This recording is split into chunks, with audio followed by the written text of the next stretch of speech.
భయపెట్టాలి తప్పించి భయపడద్దు.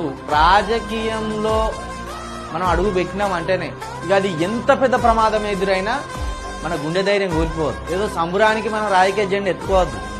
గట్టి సంకల్పంతో రాజకీయ ఎజెండా ఎత్తుకోవాలి. ఓ ఎజెండాను పెట్టుకొని రాజకీయంలో అడుగు పెట్టాలి. అది పైసల ఎజెండా అయితే వృధా అవుతుంది, కానీ సామాజిక ఎజెండా అయి ఉండాలి. కనీసం మన వర్గాలలో మనం ఎమ్మెల్యే అయితే కనీసం 100 మందికైనా ఉపయోగపడాలి. మనం పేదలను కనీసం 100 మందినైనా మనం ఎమ్మెల్యే అయిన తర్వాత బాగు చేయాలి.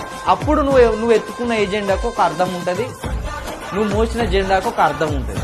ఓన్లీ జెండా మోసి నువ్వు ఒక్కనివే బాగుపడి నీతోటి ఉన్న వాళ్ళందరినీ గంగా కలిపితే అది అక్కర్రాదు. కాబట్టి రాజకీయంలో అడుగు పెట్టినామంటే ఖచ్చితంగా మనం ఎత్తుకున్న జెండా కావచ్చు, మన లోపల ఉన్న ఎజెండా కావచ్చు, అది మనతో పాటు మన చుట్టూ ఉన్న వాళ్ళని కాపాడుకోవాలి.